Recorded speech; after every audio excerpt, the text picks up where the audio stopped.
keluar yang aneh-aneh. Kesimpulan mereka dengan dua topik hangat di atas ini antara dua media yang kita undang saat ini ada Tempo dan hukumonline.com.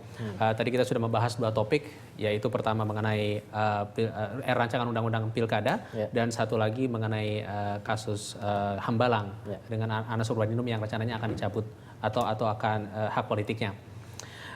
Menurut Pak Bambang dulu, kesimpulannya seperti apa? Ya saya kira ini akan jadi masalah yang makin panas ya tentang pilkada langsung atau tidak langsung, dan saya kira tekanannya akan berubah ke Pak SBY. Karena makin banyak orang yang tahu sekarang sebetulnya kalau cara yang paling efektif ya udah Pak SBY cabut aja ini. Seperti dulu rancangan undang-undang intelijen gitu. Dan dia akan jadi sangat populer di akhir masa jabatannya. Atau sangat tidak populer kalau dia tidak melakukan ini. Nah, kasihan gitu sebenarnya, karena Pak SBY ini untuk demokratisasi sebetulnya kan selama ini namanya cukup baik di dunia, tidak hanya dalam negeri tapi luar negeri.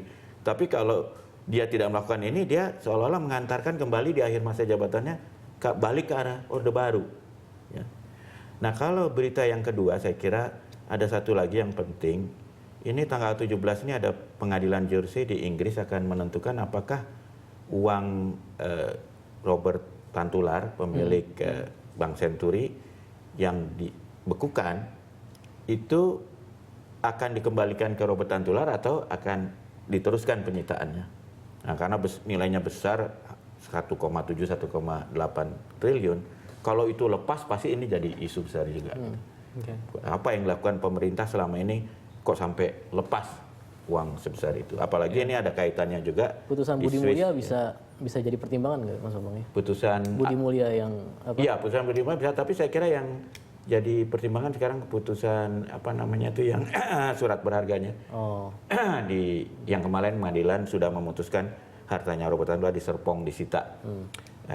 Apakah ini akan, mudah-mudahan kita berdoa bahwa uang itu berhasil diselamatkan dan disita untuk pemerintah Indonesia untuk mengganti kerugian akibat Bank Senturi ya.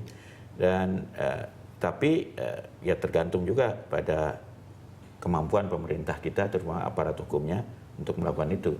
Karena saya sih merasa kalau pihak pemerintah Inggris itu sangat mendukung supaya uang ini bisa disita. Tapi saya khawatir jangan-jangan aparat kita yang harusnya menyelamatkan itu bisa masuk angin juga gitu. Ini yang kita jaga, mudah-mudahan nggak betul. Apalagi ini menyangkut lagi nanti ada 220 juta dolar uang Rafat di Swiss itu yang juga untuk menutup Bank Senturi. Kalau dari hukum online? Khusus untuk yang RUU Pilkada, kita kan seperti Mas Bambang sepakat, media kecuali yang aneh gitu ya. Yang diintervensi ya. Mendukung supaya pilkada langsung tetap dipertahankan. Tapi saya berpikir RUU Pilkada tetap dibutuhkan setidaknya untuk mengatur soal pengadilan khusus, belajar dari kasus Akil gitu ya. Terus jangan lupa karena ini ada kayak kejar target beberapa RUU, hukum online memantau dengan sangat RUU advokat yang sedang jadi pro kontra juga. Khususnya soal multibal atau single bar. Ini nanti apakah kita balik lagi ke zaman multi organisasi atau wadah tunggal lagi. Dan yang menarik juga soal perkawinan beda agama yang sedang di judicial review. Itu menarik karena yang mengajukan mahasiswi justru ya.